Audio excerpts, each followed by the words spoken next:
It's that time again. Ladies and gentlemen, it's time for headphone highlights. Sorry, it gets distracting when the game turns off like that. Well, it doesn't turn off, but the audio turns off. So, tonight we are wearing something fairly unique. These are the One More. So, they're originally called the Tridents. The One More Tridents is their intentional name. But I believe that they're now called... Remind you of Star Wars? Yeah. I believe they're now called the Triple Drivers. One More Triple Drivers. Put that up on the screen for you. So, it's a little hard to make out. But behind that kind of... hubcap-looking shield front there's a clear, thin membrane right above the driver. That's what that shiny reflective thing looks like. Glasses. It's a membrane. So these are the One More Triple Drivers, and the reason why they call it a triple driver is because these are actually fairly unique. They are still a dynamic driver headphone. But rather than just having, your one driver here and your one driver here, what they have is your two regular drivers. And then at the very, very front, there are teeny tiny micro tweeters. Tweeters are like, if you're looking at a speaker usually is constructed of one very large round driver and then one very small driver. The round driver is the woofer, the big driver. That's the woofer, and then the tiny driver is the tweeter. And the larger a driver is, the more of a low frequency it can do, and the smaller a driver is, the more efficient it is at doing really high frequencies. So that's why speakers, like the ones I have here on my desktop that you can't see, but I got my big, 8-inch woofer here, and then a nice little tiny, like 1.5 to 2-inch size tweeter, so that the woofer handles the majority of the low to mid-range frequencies, and once the frequency range hits a certain point on the graph, say, I don't know what the speakers are here exactly, but maybe like, I don't know, 15,000 range, then the tweeter will take over to handle those really high frequencies because it can move faster. The smaller it is, the faster it can move. One more triple driver, me, Johnny. One more triple driver. So this is using interesting technologies here, where it's simulating a little bit of that, where rather than having your left channel and your right channel drivers handle the entirety of the frequency range, like all these other headphones we've looked at have been doing. What this does is it has its two main drivers, and it has forward-facing little tiny tweeters up in the front here to handle the really high frequencies.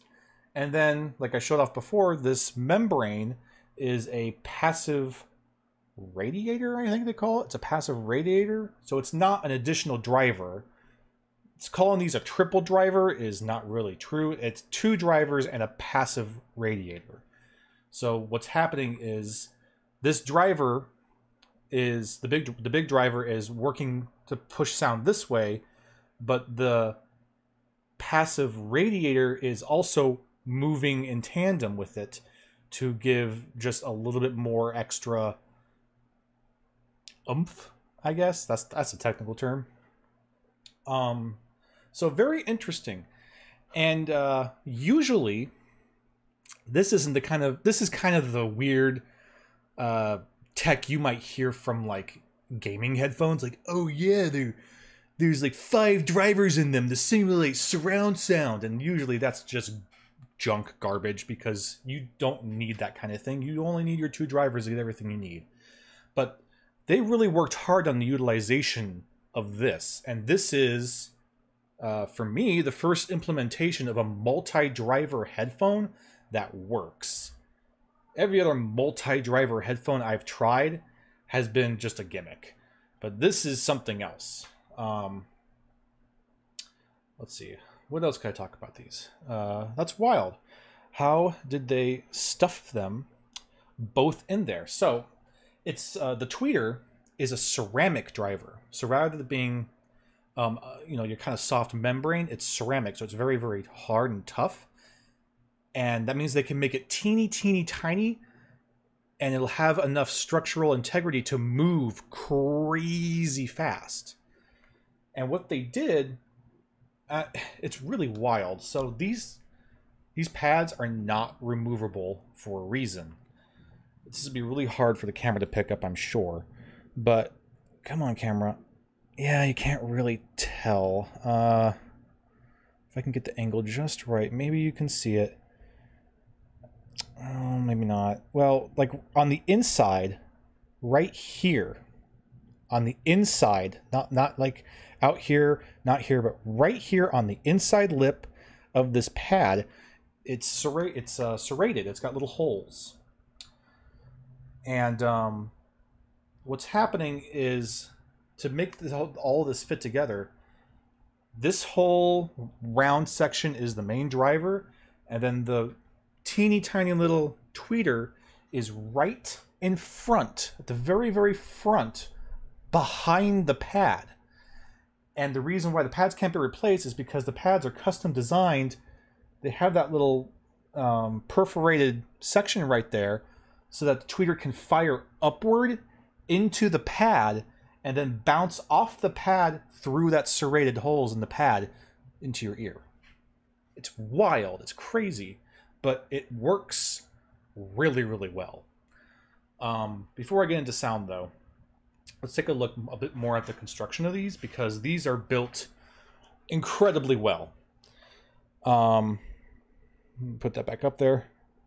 So like I mentioned before, and usually what most people first notice is that this looks like a hubcap, and that's not a mistake.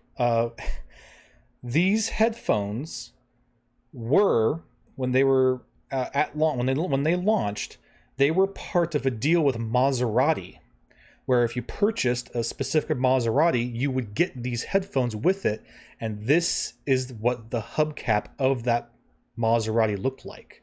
So that's what this is. It's the hubcap of a Maserati in miniature headphone form. So that's pretty cool. Whatever.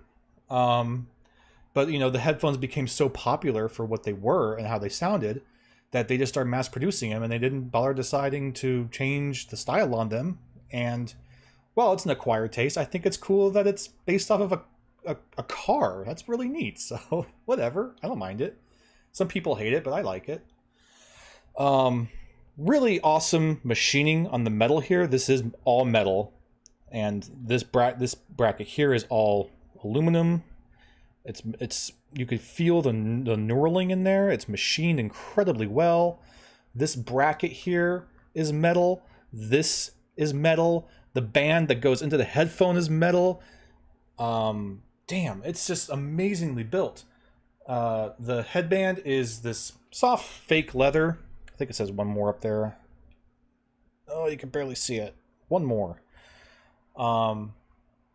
There's not a whole lot of padding up here. But what is there is pretty soft. There's not much. You can see if I squeeze it, it doesn't really go that far. But that's metal! Yeah, it really is. You got your L and R indicator. There's your R there. You got your L on the other side. And also, of course, the pads themselves on the inside, L and R. So that's nice and easy to manage. Yeah, man, they're built crazy very, very well. And they actually, I always forget to do this, they can collapse, so they're technically portable.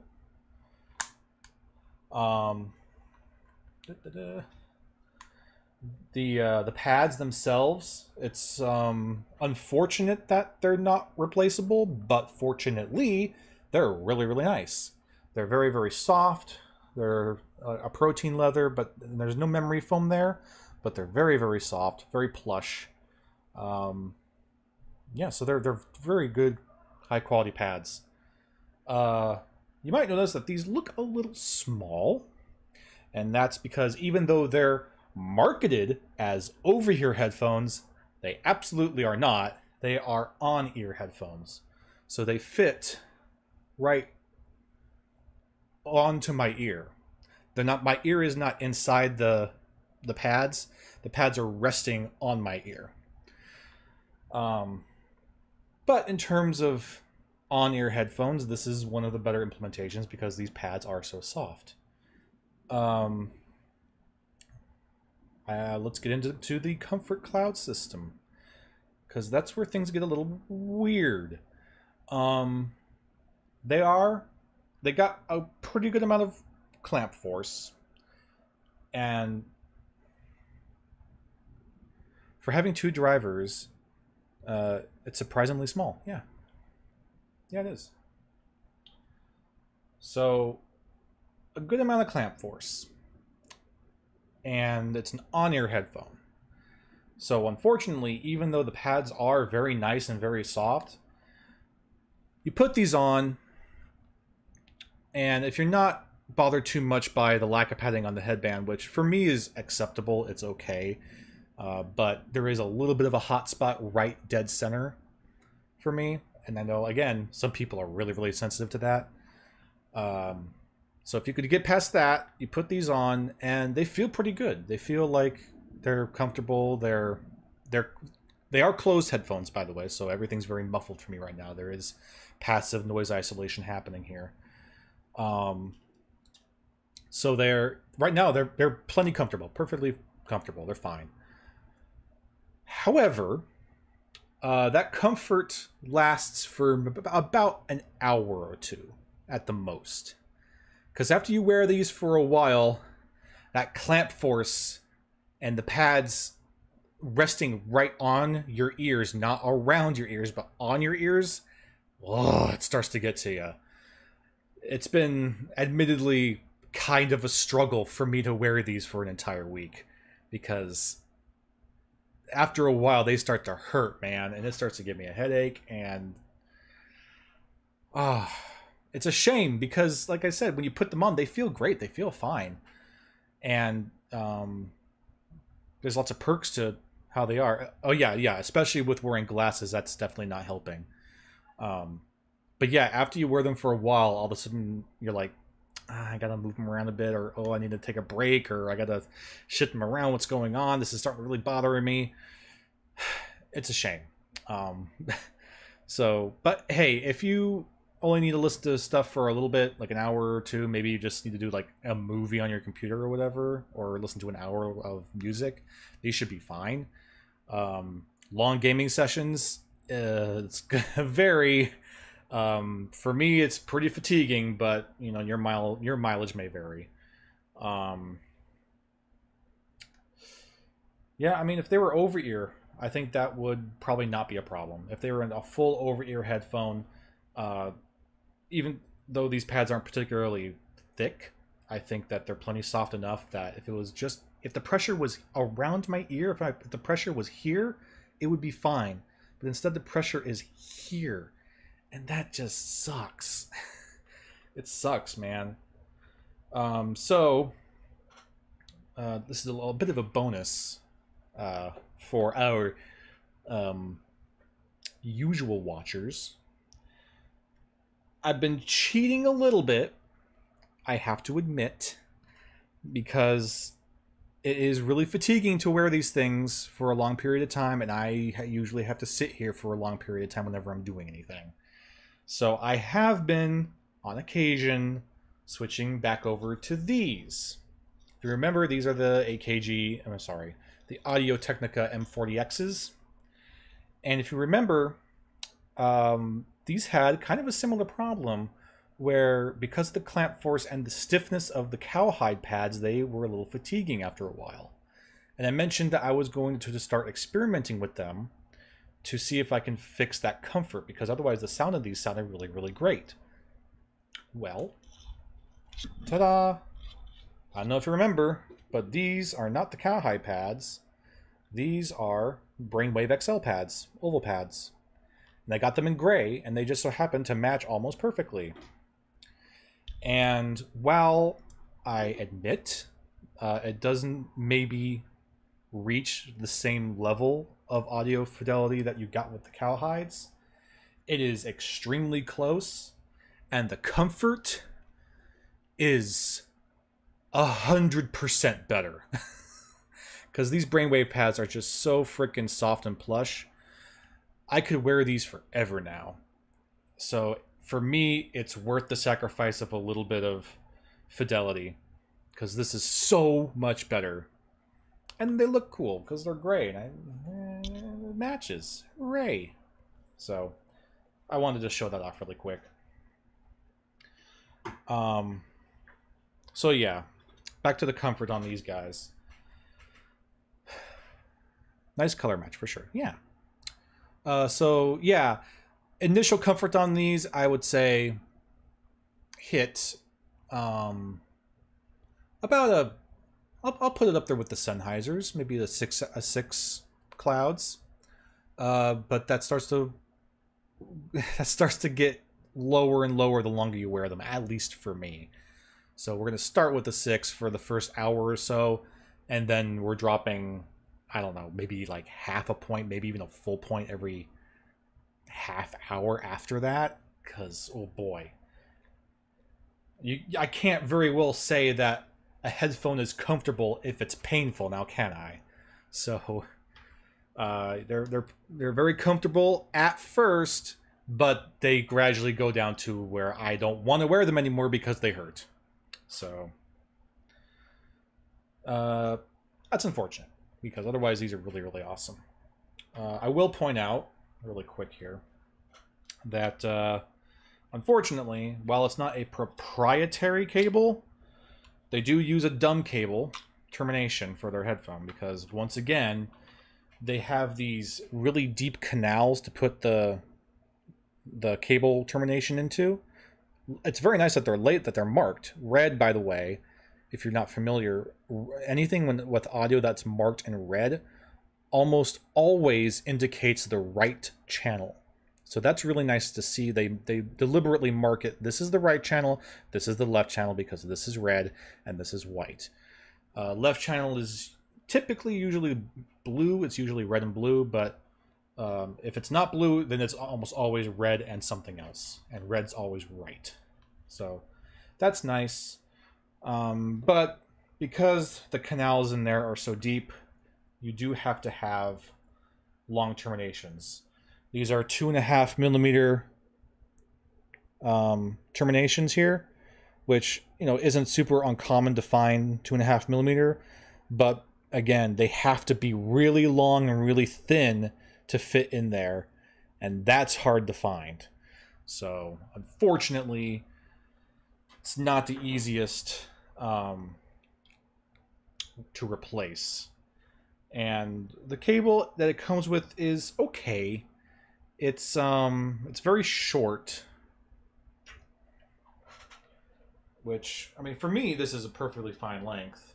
I don't know, maybe 4.5 feet. But, and you might notice it's a little kind of janky, a little wonky in places. I've had these headphones for a while. I've had a lot of time to stretch this thing out. It just doesn't really want to do it. It's just kind of, I don't know, a little yanky in there. I don't know, a little janky. So that is unfortunate, but otherwise, it's a fairly nice cable. It's got this nice fabric weave on it. It's a nice length. A little short, but I'll take it. So whatever. I do wish it was more standard, but it'll just have to do.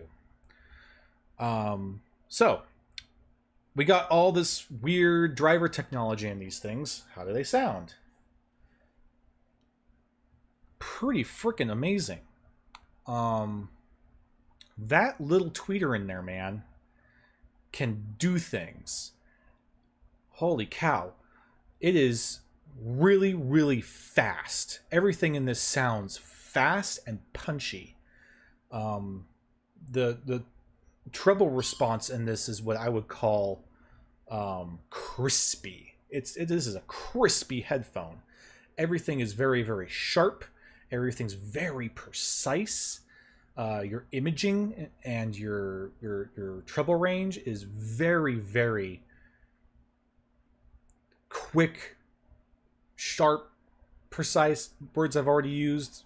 I mean, it's pretty nuts how just how fast everything sounds in this thing. They got a really impressive low end as well. Oh, that's what she said. Okay. Right is red. Got it. That's what she said. Not sure I really get it, but that's fine. That's fine. You don't need to get it. It's always a that's what she said, and you don't need to get it. The bass response is really awesome because the main drivers are able to dedicate to that lower and mid-range frequencies. They really deliver on that. They're not struggling to try and hit higher frequencies. They leave that for the tweeter, and the tweeter handles that freaking amazingly. And it's a seamless transition from your main driver to that tweeter. It's like it's very impressive how seamless that transition is, because that's not an easy thing to do, to have your frequency response from one driver seamlessly transfer to another. That's not easy to do. That's pretty difficult, but they managed to do it really, really well with this thing.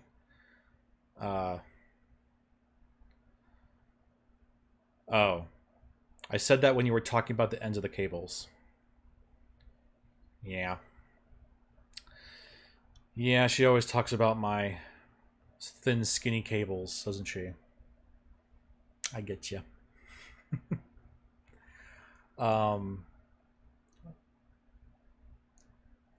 There's a little bit of soundstage. I wouldn't say there's very much. They are closed, so that's not too surprising. But for a closed headphone, there's a bit. But these are they're very intense. They're very intimate. I mean, you really feel like things are just kind of like beaming into you. And it's like, it is so bright. So, I keep wanting to say crispy. Crispy, these are the crispy headphones. These are your bag of crispy potato chip headphones right here. They're crispy, crunchy. It's really satisfying, really, really satisfying. So they sound great. How does that vary from one driver headphones? Like, instead of one driver working on all ranges, you have two working their specific ranges. Yes. You know, it all comes down to the quality of the driver and the way that driver is constructed to deal with the frequencies that it has to hit. A really high quality driver, single driver, is able to hit everything you need it to. I mean, really, most drivers can hit the audible range of, 20 hertz to 20,000 hertz or whatever.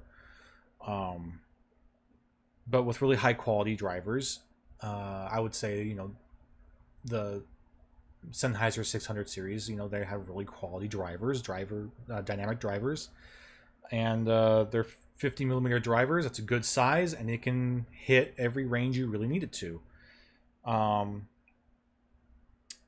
But when you have one driver moving that sound, moving that air to create all of those frequencies at the same time, that's really hard to do, because obviously the driver can only move one way. This is all it can do, and it just does this at varying speeds to make that frequency, that sound frequency, right? That's how it works. The faster it goes, I believe the faster it goes, the higher the frequency. I might have that backwards. I'm not entirely sure. But it's still just this motion. This is all that driver is doing.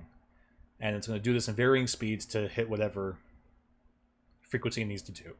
So when you take a certain range of frequencies away from that driver to have another little driver handle all on its own, that means that this driver can now focus on these other ranges and not have to worry about trying to, you know, move a certain speed to reach a low frequency while also moving fast to reach a high frequency. It can maintain a more focused kind of movement, so while this one handles the other stuff. Does that, if that makes sense? So it's just kind of allowing the driver to when you're adding more drivers, you're letting those drivers be more specialized. They don't have to worry about trying to do everything at once. It's separating it so that they can be a bit more focused, a bit more specialized, and that can have really great results. And this is a example of that. Great results with this. God, it makes a lot of sense. Good. Yeah, I guess that's pretty much it. There's not a whole lot more to say about them. They're just really cool. Oh, they come in this... Yeah. There we go. Let me wipe this off a little bit. It's a little dusty.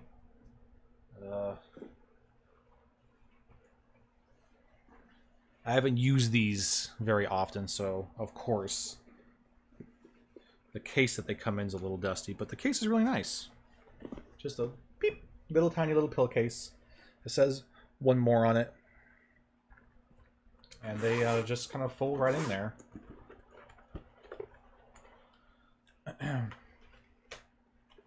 Right into there. Really nice. Very compact. Usually these higher end headphones that come with a carrying case, the carrying case is like outlandishly huge to the point where it's like, why even bother? Why is there a carrying case for this? That's not portable. That's like carrying an extra briefcase. So it's cool that these are, while it's still a little chunky, it's a heck of a lot more portable than some of the other cases I've seen. Okay. So yeah, one more triple drivers, Tridents, whatever you want to call them. They're super cool. If you can get past the fatigue of them after a while, then I think you're going to enjoy them a lot. I still really enjoy them despite the time limit I have with them. But I mean, I've been wearing them for the entirety of the stream here, and I'm doing okay. They hurt just a tiny, tiny bit. Not hurt, they're a little uncomfortable. But I'm still wearing them. We're still going. I haven't switched over to my emergency backup pair with the Audio-Technicas. So, we're doing pretty good. So yeah, let's get back to it.